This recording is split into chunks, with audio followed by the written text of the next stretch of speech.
सुख एक ऐसा शब्द जिसे हम रोज बोलते हैं, लेकिन शायद ही कभी पूरी तरह समझ पाते हैं।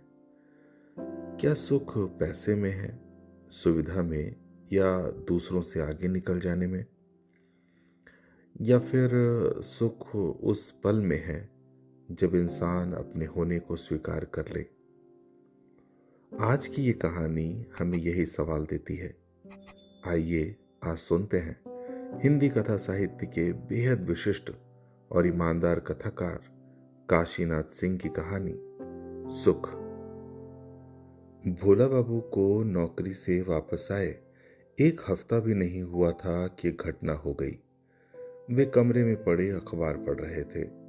एक शाम खिड़की से कोई किरण आई और उनके गंजे सिर पर पड़ रही, जैसे वो किसी नन्हे बच्चे की हथेली हो, गरम और गद्देदार। भोला बाबू लेटे से बैठ गए। देखा, सूरज पहाड़ी के पीछे कहीं चला गया है और वो किरण उनके सिर पर ज्यों की त्यों रखी है। वे उठे। उन्होंने सामने की दीवार पर हाथ रखा। कुछ क्षण पहले ललाई यहां भी ठहरी थी। हथेली जरा गर्म लगी। हाथ वहां से हटाया और अपने गालों पर रखा। गाल का चाम गदोरी से कोई इंच भर अंतर पड़ता था। उन्हें दुख हुआ। वे तुरंत बाहर निकले। बाहर हरी घास लाल है, चार दीवारी लाल है। वे तेज कदमों से आगे बढ़े और चार दीवारी तक गए। यहां से सूरज दिख रहा था, पहाड़ियों के कुछ ऊपर, बादलों के कहीं आसपास, ताड़ और बबूलों के बीच में। उन्होंने स्वयं पर निगाह डाली। मार्किन का सफेद कुर्ता गुलाबी हो उठा था। वे मुस्कुराए। देखो, दुनिया में क्या क्या चीजें हैं, कितनी अच्छी अच्छी चीजें। फिर उन्होंने चार दीवारी के बाहर आंखें घुमाई। इधर उधर दूर दिखने वाली हरिजन बस्तियों पर देखा। झोपड़ियां लंबी हो गई हैं। सुकालू की मड़ई लंबी होकर मंदिर छू रही है। मंदिर के पास एक गाय खड़ी है और पूंछ झटकार रही है। उन्होंने गाय को गौर से देखा। वो लाल है या सफेद, वे तय नहीं कर पाए। वाह, क्या मजाक है। वे मुस्कुरा उठे। सहसा भोला बाबू का ध्यान सूरज पर गया। सूरज का गोला छोटा बड़ा हो रहा था, कांप रहा था। बिट्टी की माँ, वे चिल्लाए। कोई जवाब ना आया। बिट्टी की माँ, वे फिर चिल्लाए। क्या हुआ? आंचल से हाथ पोंछती बिट्टी की माँ निकली। अरे इधर आओ। बिट्टी की माँ दौड़ी, जाकर भोला के बगल में खड़ी हो गई। सामने उधर क्या देखो? वे सड़क पर देखने लगी। सड़क नहीं, उधर दूर ताड़ों के पीछे। वे उचकी और देखने लगी।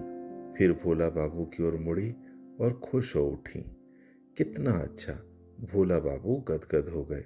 हाँ, बहुत अच्छा, बिट्टी की माँ बोली। क्या बहुत अच्छा? भोला बाबू दाहिनी ओर घूमे। ईंटों से लदे खच्चरों की पात, उनके पीछे चलते आदमी। भोला बाबू जोर से हंस पड़े। औरत की जात, खच्चर और गधे के सिवा देख ही क्या सकती हो? तो क्या देखने को कहते हो? कुछ नहीं, जाकर मांड पसारो और आटा गूंथो। नहीं, जरा मुझे भी दिखाइए ना। उन्होंने हठ किया। क्या दिखाऊं? खाक? इतनी देर से परेशान हूं, खच्चर दिखाने के लिए? तो क्या है? बिट्टी की मां ने जोर दिया। ताड़ों के बीच में देखो, धुंधली धुंधली पहाड़ियां हैं, है ना? लाल सूरज है? हाँ।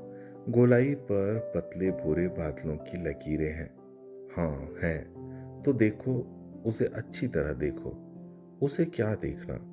आप आज देखते हैं, मैं जिंदगी भर से देख रही हूं। भोला बाबू ने गर्दन हिलाई। जिंदगी भर से देख रही हो? हाँ। अच्छा बड़ा काम कर रही हो। अब एक काम करो कि चलो चूल्हा फूंको। बिट्टी की माँ खड़ी रही, भोला बाबू को देखती रही।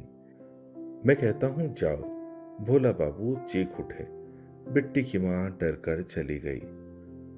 भोला बाबू देखते रहे। सूरज, बादलों पर उभरते रंग, रंगों पर खींचती धारियां, पहाड़ियों के सामने वाले हिस्सों का धुंधलेपन के बिल्कुल ऊपर चोटी पर लाल कुहासे का क्षीण होना। वे जिंदगी भर तार बाबू रहे। उन्होंने सोचा पहाड़ियों के इस जिले में ही रहे। उनसे कोई गांव नहीं छूटा, कस्बा नहीं छूटा, शहर नहीं छूटा। लेकिन ये सूरज अब तक कहाँ था? ये शाम आखिर किधर थी? आज वे क्या देख रहे हैं? उन्होंने अपने पीछे किसी बच्चे के किलकने की आवाज सुनी। कौन? नीलू। नीलू कूदता हुआ आया। और सब कहाँ हैं? खेल रहे हैं। कहाँ? नीलू ने मकान के पीछे वाले मैदान की ओर संकेत किया। अच्छा, जाओ, दौड़ो तो सबको बुला लाओ। नीलू दौड़ गया। भोला बाबू सूरज को देखते रहे, कभी इधर से, कभी उधर से, कभी उछकर, कभी झुककर। उन्होंने खुश होकर तालियां बजाई।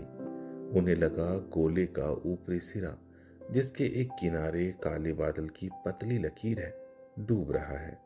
सूरज की किरणें अब उधर नहीं है, न मैदानों में, न हरे खेतों में, न झोपड़ियों पर। वे बादलों के पीछे से ऊपर आकाश की ओर जा रही हैं, प्रकाश की कई धाराओं में, कई रंगों में। नीलू, वे पीछे मुड़कर चिल्लाए। कोई नहीं दिखा। सब के सब कहाँ गुम हो गए? वे बुदबुदाए। अरे ओ, कौन जा रहा है? सामने वाली सड़क से एक ऊंट जा रहा था। उस पर गंदी कमीज पहने एक आदमी बैठा था। वो निश्चित बीड़ी पी रहा था। हम तुम्ही से कह रहे हैं। उसने सिर घुमाकर इधर देखा। जरा सामने ताड़ों के बीच तो देखो, वहां क्या है? ऊंट वाला उधर देखता हुआ आगे बढ़ गया। साले, भोला बाबू के मुंह से निकला। सूरज डूब गया। वे वहां से हटाए, आराम कुर्सी पर चुपचाप बैठ गए। उनका मन उदास होने लगा। चाय का प्याला आया, सामने की मेज पर रख दिया गया। उन्होंने आंखें खोली। सामने बिट्टी की माँ थी। जरा धोती और छड़ी तो ले आना। क्यों, कहीं जाइएगा? भोला बाबू नहीं बोले। धोती और छड़ी आ गई। धोती पहनी और छड़ी ली और चले। ये ऐसी बात नहीं जो यूं ही छोड़ दी जाए, उन्होंने विचारा। वे आज चलेंगे और कहेंगे, सबसे कहेंगे। लेकिन सबसे पहले माधव के यहाँ चलेंगे। माधव मुख्तार जो है, सब कुछ समझता है, बूझता है। फिर उसे लेकर कहीं और। भोला बाबू पगड़ी के पास से मुड़ने को हुए कि सामने देखा बीज गोदाम है। कहीं से जिलेदार साहब भी आ गए हैं और दूसरे लोग हैं। वे अंदर गए। आइए आइए तार बाबू, बैठिए, जिलेदार साहब बोले। भोला बाबू ने एक कुर्सी खींची और बैठ गए। उन्होंने बूढ़ी आंखों से घूर कर देखा। कई नए चेहरे हैं। उनके आने से बातों में थोड़ी बाधा पड़ी। कहिए, कुछ परेशान से हैं? परेशान तो क्या, लेकिन हूं ही। भोला बाबू ने हंसने की कोशिश की। फिर बातें चल पड़ी। जिलेदार साहब ने कहा कि इस साल नहर में खूब मछलियां आई हैं। जिलेदार साहब, अगर आपको मछलियों का शौक हो तो एक काम करें। एक आदमी ने कहा। क्या? आप रात में छलके पर जाल लगवा दें। हाँ साहब, मछलियां रात में चढ़ती हैं, दूसरे ने समर्थन किया। भोला बाबू के लिए यह अच्छा मौका था।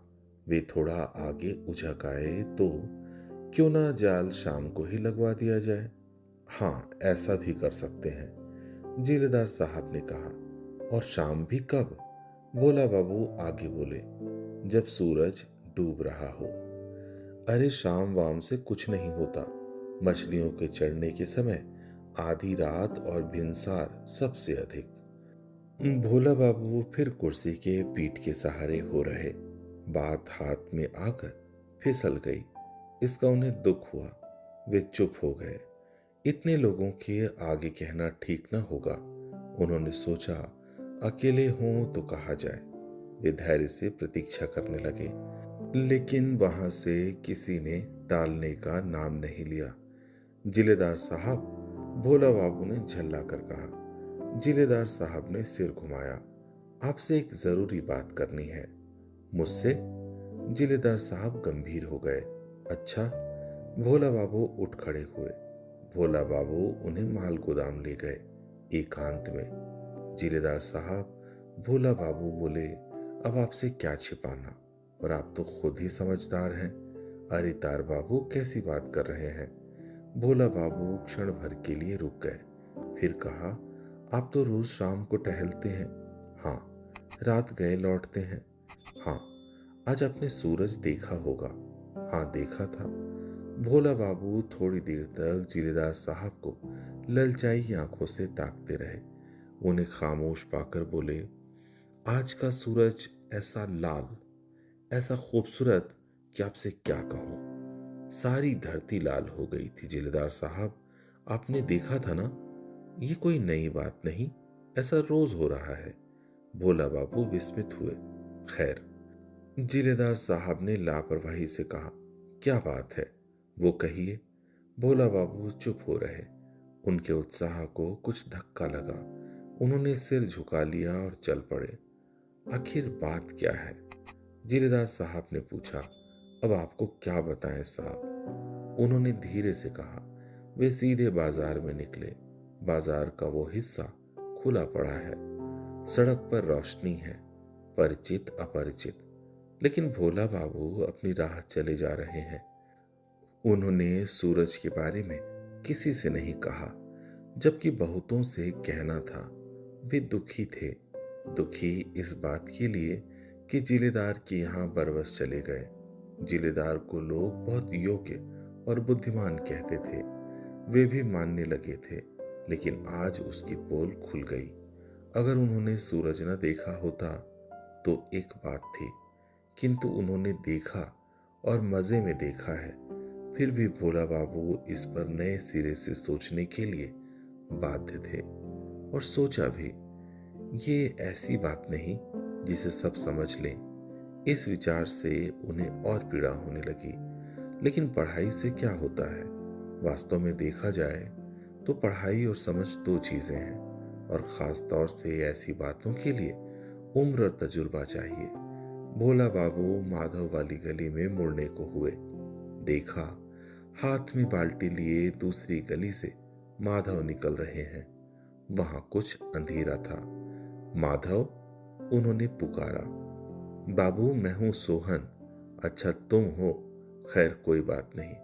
उन्होंने सोहन को बुलाया।